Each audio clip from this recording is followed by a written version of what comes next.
എല്ലാവർക്കും ഓൺലൈൻ ക്ലാസ്സിലേക്ക് സ്വാഗതം. ഇന്ന് നമ്മൾ ഡിസ്കസ് ചെയ്യുന്നത് 8th ക്ലാസ് 8ാം ക്ലാസ്സിലെ കേരള പാഠാവലി 3ാമത്തെ പാഠഭാഗമാണ് തിങ്കളാഴ്ച നല്ല ദിവസം. അപ്പം തിങ്കളാഴ്ച നല്ല ദിവസം എന്ന പാഠഭാഗത്തിൽ മുഴുവൻ ചോദ്യോത്തരങ്ങളും പാഠഭാഗ പ്രവർത്തനങ്ങളും നമ്മൾ ഇതിൽ ഡിസ്കസ് ചെയ്യുന്നുണ്ട്. കൂടാതെ പാഠത്തിൻ്റെ അവസാനമായിട്ടുള്ള കണ്ടെത്താം, എഴുതാം, ചലച്ചിത്ര ആസ്വാദന കുറിപ്പ്, സംവാദം, കഥാപാത്ര നിരൂപണം, അതേപോലെ പ്രയോഗശൈലി തുടങ്ങിയ എല്ലാ ടെക്സ്റ്റ് ബുക്ക് ആക്ടിവിറ്റീസുകളും നമ്മൾ ഇതിൽ മുഴുവനായിട്ട് പറയുന്നുണ്ട്, വിശദീകരിച്ച് കൊടുക്കുന്നുണ്ട്. അപ്പോൾ നിങ്ങൾ വീഡിയോ മുഴുവനായിട്ട് കാണുക. അതേപോലെ തന്നെ 8ാം ക്ലാസ്സിലെ വേറെ വിഷയങ്ങളുമായി ബന്ധപ്പെട്ടിട്ടുള്ള unit test, mid time exam, ഇംഗ്ലീഷിലെ പാഠഭാഗങ്ങൾ എല്ലാം ഓൺലൈൻ ക്ലാസ് എന്ന ഈ ചാനലുണ്ട്. ചാനൽ ഇതുവരെ കാണാത്തവർ കാണുക, സബ്സ്ക്രൈബ് ചെയ്ത് സപ്പോർട്ട് ചെയ്യുക, ഒരു ലൈക്ക് അടിക്കുക, നിങ്ങൾക്ക് വീഡിയോ ഇഷ്ടപ്പെട്ടെങ്കിൽ കമൻറ്റ് ചെയ്യുക. കൂടാതെ നിങ്ങളുടെ അഭിപ്രായങ്ങൾ, വിലയേറിയ അഭിപ്രായങ്ങളൊക്കെ കമൻറ്റ് ബോക്സിൽ പറയുക. നിങ്ങൾക്കിനി ഏത് സബ്ജക്റ്റാണ്, ഇനി മോഡൽ എക്സാം ക്വസ്റ്റ്യൻ പേപ്പർ വേണോ, അല്ലെങ്കിൽ മിഡ് ടൈം എക്സാം വേണോ, ഏത് സബ്ജക്റ്റാണ് നിങ്ങൾ കൂടുതൽ ആഗ്രഹിക്കുന്നത്, അതെല്ലാം നിങ്ങൾ വീഡിയോയുടെ താഴെ കമൻറ്റ് ബോക്സിൽ കമൻറ്റ് ചെയ്യുക. അപ്പോൾ നമ്മൾ ഈ ചാപ്റ്റർ മുഴുവൻ വായിക്കുന്നില്ല. ഇതൊരു സിനിമയാണ്. പി പത്മരാജൻ രചിച്ച തിങ്കളാഴ്ച നല്ല ദിവസം. അത് യൂട്യൂബിലൊക്കെ ആ സിനിമ കാണാം. വളരെ ഹൃദയസ്പർശിയായ ഒരു കഥയാണ്. അപ്പോൾ നമ്മൾ ഈ ഒരു പാഠഭാഗത്തിൻ്റെ ഒരു ഇൻട്രൊഡക്ഷൻ തരികയാണ്. അത് കഴിഞ്ഞിട്ട് നമ്മൾ ക്വസ്റ്റ്യന് എഴുതുന്നതാണ്. പാഠഭാഗം മുഴുവൻ വായിക്കുന്നില്ല, കഥാസംഗ്രഹമാണ് ഇവിടെ വായിക്കുന്നത്. പി പത്മരാജൻ രചിച്ച തിങ്കളാഴ്ച നല്ല ദിവസം വാർദ്ധക്യം, മാതാപിതാക്കളോടുള്ള മക്കളുടെ ഉത്തരവാദിത്തം, കുടുംബ ബന്ധങ്ങളുടെ മൂല്യം എന്നിവ അവതരിപ്പിക്കുന്ന ഹൃദയസ്പർശിയായ തിരക്കഥയാണ്. ഇന്നത്തെ കാലത്ത് വളരെയധികം സാമൂഹിക പ്രസക്തിയുള്ള ഒരു കഥ കൂടിയാണ്. ഈ കഥ കേൾക്കുമ്പോൾ നമ്മുടെ വീട്ടിൽ അമ്മൂമ്മയോ മുത്തശ്ശിയോ അച്ഛൻ്റെ അമ്മയോ അമ്മയുടെ അമ്മയോ ആരെങ്കിലും ഉണ്ടെങ്കിൽ, ഉമ്മയുടെ ഉമ്മയോ ഉപ്പയുടെ ഉമ്മയോ അങ്ങനെ വയസ്സായ ആരെങ്കിലും ഉണ്ടെങ്കിൽ നമുക്ക് ഈ കഥ വായിക്കുമ്പോൾ ഭയങ്കരമായിട്ടുള്ള വിഷമം തോന്നും. കാരണം വാർദ്ധക്യകാലത്തിലെ ഒറ്റപ്പെടൽ, അതാണ് ഈ കഥയിൽ പറയുന്നത്. വളരെ ഹൃദയസ്പർശിയായ, നമുക്കത് വായിച്ച് അതിലെ ലാസ്റ്റ് ഡയലോഗ് നമുക്ക് അങ്ങോട്ട് വായിക്കുമ്പോൾ നമ്മുടെ മനസ്സിലൊരു വിങ്ങൽ വരും. അങ്ങനെയുള്ള നല്ലൊരു കഥയാണ്. അപ്പോൾ ഇതിൽ പറയുന്നത് മെയിനായിട്ട് മാതാപിതാക്കളോടുള്ള മക്കളുടെ ഉത്തരവാദിത്തം, പിന്നെ കുടുംബ ബന്ധങ്ങളുടെ മൂല്യം. ഓക്കെ, അപ്പോൾ കഥ എന്താണെന്ന് നോക്കാം. ഒറ്റയ്ക്ക് വീട്ടിൽ കഴിയുന്ന പ്രായമായ അമ്മയെ ശരണാലയത്തിലേക്ക് മാറ്റാൻ മക്കൾ തീരുമാനിക്കുന്നു. അവിടെ നല്ല സൗകര്യങ്ങളും പരിചരണവും ലഭിക്കുമെന്ന് അവർ അമ്മയെ ബോധ്യപ്പെടുത്താൻ ശ്രമിക്കുന്നു. എന്നാൽ അമ്മയുടെ മനസ്സ് സ്വന്തം വീടിനോടും വളർത്തുമൃഗങ്ങളോടുമാണ് ചേർന്നിരിക്കുന്നത്. വീട് വിൽക്കാനുള്ള മക്കളുടെ തീരുമാനവും അമ്മയെ വേദനിപ്പിക്കുന്നു. അമ്മയെ വൃദ്ധസദനത്തിൽ കൊണ്ടാക്കുന്നത് പോരായിട്ട് വീടും വിൽക്കുകയാണ്. ഓരോരുത്തരും ഓരോ ആവശ്യങ്ങൾ വാങ്ങുന്നുണ്ട്. ബോംബെയിൽ ഫ്ലാറ്റ് വാങ്ങിയിട്ടുണ്ട്, മറ്റേ ആവശ്യമുണ്ട് എന്നൊക്കെ പറഞ്ഞിട്ട് വീട് വിൽക്കാനും മക്കൾ തീരുമാനിക്കുകയാണ്. അംബിക മാത്രമാണ് അമ്മയുടെ വികാരങ്ങൾ മനസ്സിലാക്കി പ്രതികരിക്കുന്നത്.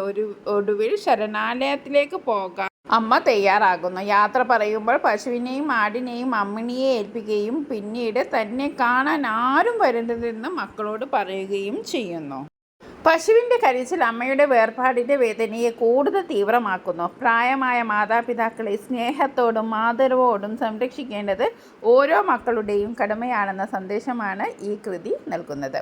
അപ്പോൾ നമ്മൾ വീട്ടിൽ മുത്തശ്ശിമാരുണ്ടാവും, മുത്തശ്ശന്മാരുണ്ടാവും. അപ്പോൾ അവരോടൊക്കെ നമ്മൾ സ്നേഹത്തോടെ നമ്മൾ പെരുമാറുക, അവരെ ബഹുമാനിക്കുക, അവർക്ക് പറയുന്ന കാര്യങ്ങളൊക്കെ, നമുക്ക് ചെയ്യാൻ പറ്റുന്ന കാര്യങ്ങളൊക്കെ നമ്മൾ ചെയ്തു കൊടുക്കുക. അവരോട് സംസാരിച്ചിരിക്കുക. സ്കൂൾ വിട്ട് വന്നാലൊക്കെ നിങ്ങൾ അവരോട് സംസാരിക്കുക. അന്നത്തെ കാര്യങ്ങളൊക്കെ പറ്റിയിട്ടൊക്കെ അവരുടെ ആ കാര്യങ്ങൾ ചോദിക്കുക. ഓക്കെ, നിങ്ങളുടെ പ്രിയപ്പെട്ട മുത്തശ്ശിയുടെയോ മുത്തശ്ശിൻ്റെയോ പേര് കമൻറ്റ് ബോക്സിൽ കമൻറ്റ് ചെയ്യുക. ഓക്കെ, തിങ്കളാഴ്ച നല്ല ദിവസം അതിലെ പ്രധാന കഥാപാത്രങ്ങളെ നമുക്ക് നോക്കാം. ആദ്യത്തേത് അമ്മയാണ്. അമ്മയുടെ സ്വഭാവ സവിശേഷതകൾ നമുക്ക് നോക്കാം. സ്നേഹനിധിയായ അമ്മയാണ്. ത്യാഗശീലയായ വ്യക്തിത്വമാണ്. ആത്മാഭിമാനമുള്ളവൾ, സഹിഷ്ണുതയും ക്ഷമയും ഉള്ളവളാണ്. മക്കളെ അതിയായി സ്നേഹിക്കുന്നവരാണ്. വളർത്തുമൃഗങ്ങളോടും പ്രകൃതിയോടും സ്നേഹമുള്ളവർ. സ്വന്തം ദുഃഖം ഉള്ളിലൊതുക്കുന്നവരാണ്. കഥാപാത്രം ബിന്ദുവാണ്. പ്രായോഗികമായി ചിന്തിക്കുന്നവളാണ്. അമ്മയുടെ സൗകര്യം ആഗ്രഹിക്കുന്നവരാണ്. ആധുനിക ജീവിത രീതി പിന്തുടരുന്നവരാണ്. അഭിപ്രായം പറയുന്നുണ്ട്. പിന്നെ അടുത്ത കഥാപാത്രമാണ് അംബിക. അമ്മയെ ആത്മാർത്ഥമായി സ്നേഹിക്കുന്നവളാണ്. സഹാനുഭൂതിയും കരുണയും ഉള്ളവളാണ്. അനീതിക്കെതിരെ പ്രതികരിക്കുന്നതാണ്. അങ്ങനെ ഒരുപാട് കഥാപാത്രങ്ങളുണ്ട്. നാരായണൻകുട്ടി, കൊച്ചുമകള്, അങ്ങനെ ഒരുപാട് കഥാപാത്രങ്ങളുണ്ട്. ഇനി നമുക്ക് ചോദ്യോത്തരങ്ങൾ നോക്കാം. ആദ്യത്തെ ചോദ്യം നമുക്ക് വായിച്ചു നോക്കാം. കണ്ടെത്തി എഴുതാം. എന്താണ് ചോദ്യം? നിങ്ങളാരും എത്ര കാലം കഴിഞ്ഞാലും എന്നെ കാണാനായിട്ട് അങ്ങോട്ട് വരരുത്. ഈ നിലപാട് സ്വീകരിക്കുന്നതിന് അമ്മയെ പ്രേരിപ്പിച്ച ഘടകങ്ങൾ എന്തൊക്കെയാവാം? തിരക്കഥ വായിച്ചു കണ്ടെത്തി എഴുതുക. ഒറ്റയ്ക്ക് താമസിക്കുന്ന അമ്മയെ ശരണാലയത്തിലേക്ക് മാറ്റാൻ മക്കൾ തീരുമാനിക്കുന്നു. സ്വന്തം വീടും പറമ്പും വിട്ടുപോകേണ്ടി വരുന്നതും വീട് വിൽക്കാനുള്ള ആലോചനയും അമ്മയെ ആഴത്തിൽ വേദനിപ്പിക്കുന്നു. ശരണാലയത്തിലേക്ക് പോകുന്നത് അമ്മയുടെ സ്വന്തം ഇഷ്ടപ്രകാരമല്ലെന്നും മക്കളുടെ തീരുമാനത്തെ എതിർക്കാതെ സ്വീകരിക്കുകയാണെന്നതും വ്യക്തമാണ്. പിന്നീട് മക്കൾ തന്നെ കാണാൻ വരുന്നത് അവർക്ക് തനിക്കും കൂടുതൽ മാനസിക വേദനയും കുറ്റബോധവും ഉണ്ടാക്കുമെന്ന് അമ്മ മനസ്സിലാക്കുന്നു. അതിനാൽ സ്വന്തം ദുഃഖം ഉള്ളിലൊതുക്കി മക്കളുടെ ജീവിതം തടസ്സപ്പെടരുതെന്ന സ്നേഹവും ത്യാഗമനോഭാവവും കൊണ്ടാണ് എന്നെ കാണാനായിട്ട് അങ്ങോട്ട് വരരുത് എന്ന നിലപാട് അമ്മ സ്വീകരിക്കുന്നത്. രണ്ടാമത്തെ ചോദ്യം നോക്കാം. ഒരു ഉപന്യാസമാണ്. വീടും പറമ്പും ഗോപൻ്റെ ഷെയറാ. അമ്മ അങ്ങനെ ആരുടെയും പ്രത്യേക ഷെയറിലല്ലോ. സമകാലിക കേരളത്തിൽ കുടുംബഘടനകളിലും ജീവിത രീതികളിലും വന്നു ചേർന്നിട്ടുള്ള മാറ്റങ്ങളുടെ പ്രതിഫലനമാണ് തിരക്കഥയിൽ ദൃശ്യമാകുന്നത്. പ്രതികരണങ്ങൾ സംഘമായി ചർച്ച ചെയ്ത് അവതരിപ്പിക്കുക. അവതരണത്തിലെ ആശയങ്ങൾ ക്രോഡീകരിച്ച് ഉപന്യാസം തയ്യാറാക്കുക. ഓക്കെ. വീടും പറമ്പും ഗോപൻ്റെ ഷെയറാ. അമ്മ അങ്ങനെ ആരുടെയും പ്രത്യേക ഷെയറിലല്ലോ എന്ന അംബികയുടെ വാക്കുകൾ ഇന്നത്തെ സമൂഹത്തോട് ഉയർത്തുന്ന ശക്തമായ ചോദ്യമാണ്.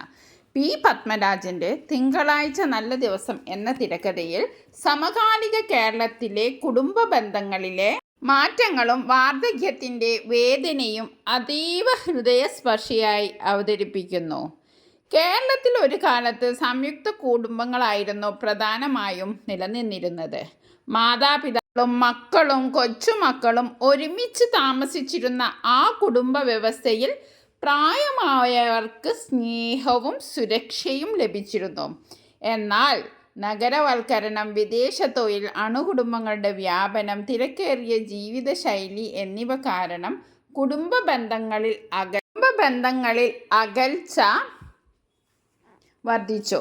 ഇതിൻ്റെ ഫലമായി പല പ്രായമായ മാതാപിതാക്കളും ഒറ്റപ്പെടുകയും വൃദ്ധസദനങ്ങളെ ആശ്രയിക്കേണ്ട സാഹചര്യം ഉണ്ടാകുകയും ചെയ്യുന്നു. തിരക്കഥയിലെ അമ്മ മക്കൾക്കു വേണ്ടി ജീവിതം മുഴുവൻ ത്യാഗം സഹിച്ച വ്യക്തിയാണ്. എന്നാൽ വാർദ്ധക്യത്തിൽ സ്വന്തം വീടും മണ്ണും വിട്ട് ശരണാലയത്തിലേക്ക് പോകേണ്ടി വരുന്നത് സമൂഹത്തിലെ മാറിയ ജീവിത രീതിയുടെ പ്രതിഫലനമാണ്.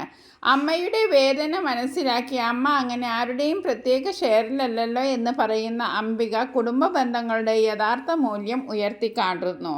മാതാപിതാക്കൾ സ്വത്തോ അവകാശവിഹിതമോ അല്ല, അവർ കുടുംബത്തിൻ്റെ വേരുകളും സ്നേഹത്തിൻ്റെ ഉറവിടവുമാണ്. വൃദ്ധസദനങ്ങൾ ചില സാഹചര്യങ്ങളിൽ അനിവാര്യമായേക്കാം, എന്നാൽ അവ കുടുംബസ്നേഹത്തിൻ്റെയും കരുതലിൻ്റെയും പകരമാവില്ല. മാതാപിതാക്കൾക്ക് ഏറ്റവും വലിയ സന്തോഷം മക്കളുടെ സ്നേഹവും സാമീപ്യവുമാണ്. അവരുടെ വാർദ്ധക്യം സുരക്ഷിതവും സന്തോഷകരവുമാക്കേണ്ടത് ഓരോ മക്കളുടെയും ധാർമ്മിക ഉത്തരവാദിത്തമാണ്. കുടുംബ ബന്ധങ്ങൾ സ്വത്തിനേക്കാളും സമ്പത്തിനേക്കാളും വിലപ്പെട്ടതാണെന്നും മാതാപിതാക്കളെ സ്നേഹത്തോടെയും ആദരവോടും സംരക്ഷിക്കണമെന്നും ഓർമ്മപ്പെടുത്തുന്ന ശക്തമായ സാമൂഹിക സന്ദേശമാണ് തിങ്കളാഴ്ച നല്ല ദിവസം എന്ന തിരക്കഥ നൽകുന്നത്. നമുക്ക് അടുത്ത ചോദ്യം നോക്കാം. ചലച്ചിത്രാസ്വാദന സദസ്സ്. പി. പത്മരാജൻ സംവിധാനം ചെയ്ത തിങ്കളാഴ്ച നല്ല ദിവസം എന്ന സിനിമ ക്ലാസ്സിൽ പ്രദർശിപ്പിക്കുക. സിനിമയെക്കുറിച്ച് ആസ്വാദന ചർച്ചാ സദസ്സ് സംഘടിപ്പിക്കുക. ചലച്ചിത്രാസ്വാദന സദസ്സ്. വിഷയം മാറുന്ന കുടുംബഘടനകളും വാർദ്ധക്യത്തിൻ്റെ വെല്ലുവിളികളും. ഉപന്യാസത്തിൻ്റെ വിഷയമാണ്. പി. പത്മരാജൻ്റെ തിങ്കളാഴ്ച നല്ല ദിവസം എന്ന തിരക്കഥ സമകാലിക കേരളത്തിലെ കുടുംബജീവിതത്തിൽ വന്ന മാറ്റങ്ങളെ ഹൃദയസ്പർശിയായി അവതരിപ്പിക്കുന്നു. വീണ്ടും പറയുമ്പം ഗോപൻ്റെ ഷെയർ അമ്മ അങ്ങനെ ആരുടെയും പ്രത്യേക ഷെയറിലല്ലല്ലോ എന്ന അംബികയുടെ വാക്കുകൾ മാതാപിതാക്കളുടെ സ്ഥാനത്തെക്കുറിച്ചുള്ള ശക്തമായ ഓർമ്മപ്പെടുത്തലാണ്. ഇന്ന് സംയുക്ത കുടുംബങ്ങൾക്ക് പകരം അണുകുടുംബങ്ങളാണ് കൂടുതലായി കാണുന്നത്. ജോലിയുടെയും നഗരജീവിതത്തിൻ്റെയും തിരക്കുകൾ കാരണം പ്രായമായ മാതാപിതാക്കൾ പലപ്പോഴും ഒറ്റപ്പെടുന്നു. ചില സാഹചര്യങ്ങളിൽ വാർദ്ധക്യ സദനങ്ങളിലേക്ക് മാറേണ്ടി വരുന്നതും സമൂഹത്തിലെ യാഥാർത്ഥ്യമാണ്. എന്നാൽ മാതാപിതാക്കളെ ബാധ്യതയായി കാണാതെ സ്നേഹത്തോടും കരുതലോടും സംരക്ഷിക്കേണ്ടത് മക്കളുടെ കടമയാണ്. തിരക്കഥയിലെ അമ്മ സ്വന്തം ദുഃഖം ഉള്ളിലൊതുക്കി മക്കളുടെ സന്തോഷം മാത്രം ആഗ്രഹിക്കുന്ന ത്യാഗമൂർത്തിയാണ്. വീടിനോടും മണ്ണിനോടും വളർത്തുമൃഗങ്ങളോടുമുള്ള അവരുടെ ആത്മബന്ധം വാർദ്ധക്യത്തിലെ മാനസികാവസ്ഥയെ ആഴത്തിൽ ചിത്രീകരിക്കുന്നു. അംബികയുടെ പ്രതികരണം കുടുംബ ബന്ധങ്ങളുടെ യഥാർത്ഥ മൂല്യം ഓർമ്മപ്പെടുത്തുന്നു. കുടുംബ ബന്ധങ്ങൾ സ്നേഹത്തിലും പരസ്പര ബഹുമാനത്തിലും ഉത്തരവാദിത്ത ബോധത്തിലും അധിഷ്ഠിതമായിരിക്കണം. മാതാപിതാക്കൾ സ്വത്തല്ല, അവർ കുടുംബത്തിൻ്റെ ഏറ്റവും വിലപ്പെട്ട സമ്പത്താണ്. ഈ സന്ദേശം ശക്തമായി സമൂഹത്തിന് കൈമാറുന്ന മികച്ച കൃതിയാണ് തിങ്കളാഴ്ച നല്ല ദിവസം.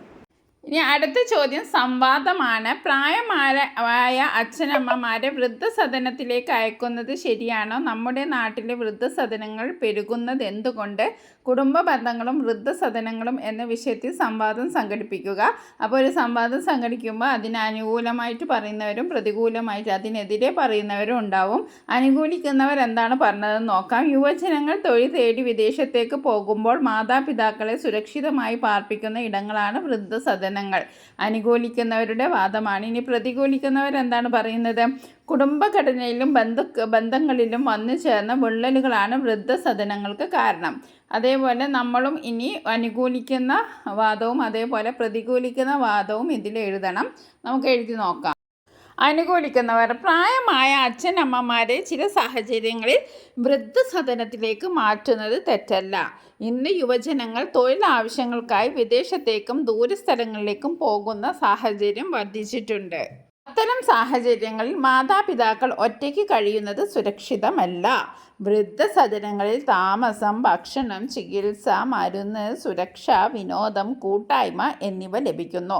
അതിനാൽ ആവശ്യമായ സാഹചര്യങ്ങളിൽ വൃദ്ധസദനങ്ങൾ പ്രായമായവർക്ക് സുരക്ഷിതമായ അഭയകേന്ദ്രങ്ങളാണ്. പ്രതികൂലിക്കുന്നവർ വൃദ്ധസദനങ്ങളുടെ വർധനവ് കുടുംബ ബന്ധങ്ങളിൽ വന്ന അകൽച്ചയുടെ പ്രതിഫലനമാണ്.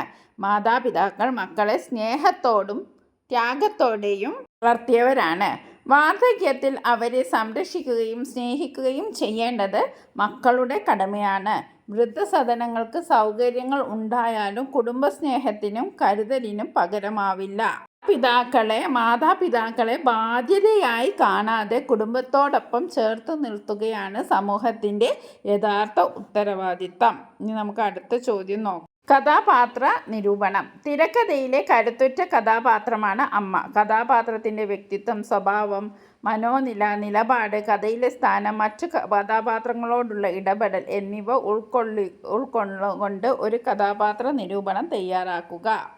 പി. പത്മരാജൻ്റെ തിങ്കളാഴ്ച നല്ല ദിവസം എന്ന തിരക്കഥയിലെ ഏറ്റവും കരുത്തുറ്റ കഥാപാത്രമാണ് അമ്മ. സ്നേഹവും ത്യാഗവും ആത്മാഭിമാനവും നിറഞ്ഞ ഒരു മാതൃരൂപമാണ് ഈ കഥാപാത്രം. വാർദ്ധക്യത്തിൻ്റെ ഏകാന്തതയും മാതൃസ്നേഹത്തിൻ്റെ ആഴവും അമ്മയിലൂടെ ഹൃദയസ്പർശിയായി അവതരിപ്പിക്കുന്നു. അമ്മ ശാന്തയും ക്ഷമാശീലയുമായ വ്യക്തിത്വത്തിൻ്റെ ഉടമയാണ്. സ്വന്തം വീടിനോടും പറമ്പിനോടും വളർത്തുമൃഗങ്ങളോടും അവർക്ക് ആഴത്തിലുള്ള ആത്മബന്ധമുണ്ട്. മക്കൾ ശരണാലയത്തിലേക്ക് അയക്കാൻ തീരുമാനിച്ചപ്പോൾ എതിർപ്പുകൾ പ്രകടിപ്പിക്കാതെ വേദന ഉള്ളിലൊതുക്കി അത് സ്വീകരിക്കുന്നു. സ്വന്തം ദുഃഖത്തേക്കാൾ മക്കളുടെ സന്തോഷത്തിനാണ് അവർ പ്രാധാന്യം നൽകുന്നത്. അതാണ് അവരുടെ ത്യാഗ മനോഭാവവും മഹത്വവും. മറ്റ് കഥാപാത്രങ്ങളോടുള്ള അമ്മയുടെ പെരുമാറ്റം സ്നേഹപൂർണ്ണമാണ്. മക്കളെയും കൊച്ചുമകളായ ഋതുവിനെയും അമ്മിണിയെയും ഒരുപോലെ സ്നേഹിക്കുന്നു. യാത്ര പോകുമ്പോഴും പശുവിൻ്റെയും ആടിൻ്റെയും കാര്യം പ്രത്യേകം പറഞ്ഞ് ഏൽപ്പിക്കുന്നതിലൂടെ അവരുടെ കാരുണ്യവും ഉത്തരവാദിത്ത ബോധവും വ്യക്തമാകുന്നു. എന്നെ കാണാൻ ആരും വരരുത് എന്ന വാക്കുകൾ അമ്മയുടെ ആത്മാഭിമാനവും മക്കളോടുള്ള നിസ്വാർത്ഥ സ്നേഹവും വെളിപ്പെടുത്തുന്നു. സഹനവും സ്നേഹവും ത്യാഗവും ആത്മാഭിമാനവും ഒത്തുചേർന്ന മാതൃരൂപമാണ് അമ്മ. ബന്ധങ്ങളുടെ മഹത്വവും വാർദ്ധക്യത്തിൻ്റെ വേദനയും വായനക്കാരുടെ മനസ്സിൽ ആഴത്തിൽ പതിപ്പിക്കുന്ന അനശ്വര കഥാപാത്രമാണ് അമ്മ. അപ്പോൾ അമ്മയെക്കുറിച്ചുള്ള കഥാപാത്ര നിരൂപണമാണ് നമ്മൾ ഡിസ്കസ് ചെയ്തത്. ഇനി അടുത്ത പേജിലുള്ള ചോദ്യം നോക്കാം. അറിയാം, പ്രയോഗിക്കാം. പശുവിൻ്റെ കാര്യമൊക്കെ അമ്മിണിയെ ഏൽപ്പിച്ചിട്ടുണ്ട്, ആടിൻ്റെ കാര്യമൊക്കെ അമ്മിണിയെ ഏൽപ്പിച്ചിട്ടുണ്ട്. 2 വാക്യങ്ങളാണ്. പശുവിൻ്റെയും ആടിൻ്റെയും കാര്യമൊക്കെ അമ്മിണിയെ ഏൽപ്പിച്ചിട്ടുണ്ട്. ആദ്യത്തെ 2 വാക്യങ്ങൾ ചേർത്ത് പറഞ്ഞപ്പോൾ ഉണ്ടായ മാറ്റം എന്താണ്? ചർച്ച ചെയ്യൂ. ഇതുപോലെയുള്ള കൂടുതൽ വാക്യങ്ങൾ കണ്ടെത്തി എഴുതുക. നാരായൺകുട്ടി ബാംഗ്ലൂരിലേക്ക് പോയി, ഗോപൻ ബാംഗ്ലൂരിലേക്ക് പോയി. അപ്പോൾ ചേർത്ത് എഴുതുമ്പോൾ നാരായണൻകുട്ടിയും ഗോപനും ബാംഗ്ലൂരിലേക്ക് പോയി. അപ്പോൾ ഇതിലെന്താണ്? ബാംഗ്ലൂരിലേക്ക് പോയി എന്നത് പൊതുവായ ഒരു കാര്യമാണ്. അപ്പോൾ നമുക്ക് ചുരുക്കത്തിൽ എഴുതാം. അതേപോലെ തന്നെ വാക്യങ്ങൾക്ക് ഭംഗിയും ഉണ്ടാകുന്നു. അടുത്ത ഉദാഹരണം പാഠഭാഗത്ത് നിന്നുള്ളത് തന്നെയാണ്. അമ്മയ്ക്ക് ചായ വേണം, അമ്മയ്ക്ക് പലഹാരം വേണം. ഇവിടെ പൊതുവായ ഒരു കാര്യമാണ്. അത് നമുക്ക് എങ്ങനെ എഴുതാം? അമ്മയ്ക്ക് ചായയും പലഹാരവും വേണം. ഇവിടെ എന്ന വിഭക്തി ഉപയോഗിക്കുകയാണ്. അടുത്ത ഉദാഹരണം നോക്കാം. അംബിക വിഷമത്തിലാണ്, അമ്മിണി വിഷമത്തിലാണ്. ഇവിടെ പൊതുവായ കാര്യം വിഷമത്തിലാണ്, 2 പേരും വിഷമത്തിലാണ്. അപ്പോൾ നമുക്ക് എങ്ങനെ ചേർത്തെഴുതാം? എന്ന വിഭക്തി ഉപയോഗിച്ച് നമുക്ക് ചേർത്തെഴുതാം. അംബികയും അമ്മിണിയും വിഷമത്തിലാണ്. അംബികയും അമ്മിണിയും വിഷമത്തിലാണ്. ഉദാഹരണം നോക്കാം. ഋതു പുസ്തകം വായിക്കുന്നു, ഋതു TV കാണുന്നു. ഇവിടെ ഋതു പൊതുവായ കാര്യമാണ്, 2 വ്യത്യസ്ത കാര്യങ്ങളാണ് ചെയ്യുന്നത്. അപ്പോൾ നമുക്കത് എന്ന പ്രത്യയം ഉപയോഗിച്ച് നമുക്ക് അത് കൂട്ടി യോജിപ്പിക്കാം, ഒരു വാക്യമായിട്ട് എഴുതാം. അപ്പോൾ ഋതു പുസ്തകം വായിക്കുകയും TV കാണുകയും ചെയ്യുന്നു. ഇങ്ങനെ ചേർത്തെഴുതുമ്പോൾ ഉണ്ടാകുന്ന പ്രയോജനങ്ങളെ കുറിച്ചാണ് നമുക്ക് ചോദ്യം. 2 ലളിതവാക്യങ്ങളെ യോജിപ്പിച്ച് ഒറ്റ വാക്യമാക്കുമ്പോൾ ഭാഷയിൽ പ്രധാനപ്പെട്ട ചില മാറ്റങ്ങൾ ഉണ്ടാകുന്നുണ്ട്. 2 വാക്യങ്ങളിലും ആവർത്തിച്ചു വരുന്ന ഒരുപോലെയുള്ള വാക്കുകൾ ഒഴിവാക്കി വാക്യം ചുരുക്കാൻ ഇത് സഹായിക്കുന്നു. ഇവിടെ കാര്യമൊക്കെ അമ്മിണിയെ ഏൽപ്പിച്ചിട്ടുണ്ട് എന്ന ഭാഗം 2 എന്ന് പറയുന്നതിന് പകരം ഒറ്റ തവണയായി ചുരുങ്ങി. കൂടാതെ പശു, ആട് എന്നീ 2 നാമപദങ്ങളെ തമ്മിൽ കൂട്ടിയിണയ്ക്കാൻ അവയുടെ കൂടെ എന്ന പ്രത്യയം ചേർക്കുകയും ചെയ്തു. അങ്ങനെയാണ് പശുവിൻ്റെയും ആടിൻ്റെയും എന്ന രൂപം ഉണ്ടായത്. വലിയ വാക്യങ്ങളെ ലളിതമാക്കാനും ആശയങ്ങൾ കൂടുതൽ വ്യക്തതയോടെയും എളുപ്പത്തിലും വായനക്കാരിലേക്ക് എത്തിക്കാനും ഇത്തരം പ്രയോഗങ്ങൾ സഹായിക്കുന്നു. പാഠഭാഗവുമായി ബന്ധപ്പെട്ട് കുറച്ച് ചെറിയ ചോദ്യങ്ങൾ ഡിസ്കസ് ചെയ്യാം. നിങ്ങൾക്ക് പാഠം പെട്ടെന്ന് തന്നെ മനസ്സിലാക്കാൻ ഇത് വളരെ സഹായകമാണ്. ആദ്യത്തെ ചോദ്യം ഇതാണ്. നാടകത്തിൻ്റെ ആരംഭത്തെ അമ്മ പറമ്പിൽ നിന്ന് എന്ത് ചെയ്തു കൊണ്ടാണ് വരുന്നത്? എങ്ങനെയായിരുന്നു അമ്മ വന്നിരുന്നത്? അമ്മ പറമ്പിൽ കെട്ടിയിരുന്ന ആടിനെ അയച്ച് മേലേക്ക് വരികയായിരുന്നു. രണ്ടാമത്തെ ചോദ്യം ഇതാണ്. അമ്മയുടെ കൂടെ പറമ്പിൽ ഒപ്പമുണ്ടായിരുന്നത് ആരൊക്കെയാണ്? അമ്മയുടെ കൂടെ അംബികയും ബിന്ദുവും ഋതുവും ഉണ്ടായിരുന്നു. ചോദ്യം 3. അമ്മയുടെ ബുദ്ധിമുട്ടുകൾ അവസാനിക്കാൻ പോവുകയാണ്. അവരോട് പറയുന്നത് ആരാണ്? അമ്മയുടെ ഒറ്റയ്ക്കുള്ള കിടപ്പും ബുദ്ധിമുട്ടുകളും അവസാനിക്കാൻ പോവുകയാണ് എന്നാണ് ബിന്ദു അമ്മയോട് പറയുന്നത്. ബിന്ദുവാണ് അമ്മയോട് പറയുന്നത് അമ്മയുടെ ബുദ്ധിമുട്ടുകളൊക്കെ അവസാനിക്കാൻ പോവുകയാണ് എന്ന് പറയുന്നത്. മക്കളുടെ സംസാരം കേട്ട് തനിക്ക് എന്ത് ബുദ്ധിമുട്ടാണ് ഉള്ളതെന്ന രീതിയിൽ അമ്മ ചോദിച്ചത് എന്താണ്? എനിക്ക് എന്തോ നരച്ചിൽ എന്നാണ് അമ്മ മക്കളോട് ചോദിക്കുന്നത്. അപ്പോൾ ബിന്ദു പറയാണ് അമ്മയെ ഒറ്റയ്ക്കുള്ള കിടത്തൊക്കെ അവസാനിക്കുകയാണ്, അമ്മ ഒരു സ്ഥലത്തേക്ക് പോവുകയാണ്, സ്വർഗ്ഗലോകത്തേക്ക് പോവുകയാണെന്നൊക്കെ പറയുമ്പോൾ അമ്മ ചോദിക്കുകയാണ് എനിക്കിവിടെ ഒരു ബുദ്ധിമുട്ടും ഇല്ല. അലച്ചിൽ എന്ന് പറഞ്ഞാൽ ബുദ്ധിമുട്ട്. അമ്മയുടെ ആരോഗ്യത്തെക്കുറിച്ച് ബിന്ദു പതുക്കെ പറഞ്ഞ അഭിപ്രായം എന്തായിരുന്നു? അമ്മയ്ക്ക് അലച്ചിലിനുള്ള ആരോഗ്യമുണ്ടെങ്കിലും സാരമില്ലായിരുന്നു എന്നാണ് ബിന്ദു പറഞ്ഞത്. 6ാമത്തെ ചോദ്യം എന്താണ്? ബിന്ദുവിനേക്കാൾ ആരോഗ്യം അമ്മയ്ക്കാണെന്ന് പതുക്കെ സാക്ഷ്യപ്പെടുത്തുന്നത് ആരാണ്? ബിന്ദുവിനേക്കാൾ ഹെൽത്തി അമ്മയാണെന്ന് അംബികയാണ് മെല്ലെ പറയുന്നത്. 7ാമത്തെ ചോദ്യം. അമ്മയുടെ പ്രായത്തിലുള്ള മറ്റുള്ളവർ എവിടെയാണ് താമസിക്കുന്നത് എന്നാണ് ബിന്ദു പറയുന്നത്. അമ്മയുടെ പ്രായത്തിലുള്ളവർ എല്ലാ പടികളും ഒതുക്കി സുഖമായി കഴിയാൻ പറ്റിയ നല്ലൊരു സെൻറ്റർ നോക്കി അങ്ങോട്ട് മാറുമെന്നാണ് ബിന്ദു പറയുന്നത്. അടുത്ത ചോദ്യം ഇതാണ്. ശരണാലയത്തെ ബിന്ദു പരിചയപ്പെടുത്തുമ്പോൾ അമ്മയ്ക്ക് അതിനെക്കുറിച്ച് എന്ത് ഓർമ്മയാണ് വരുന്നത്?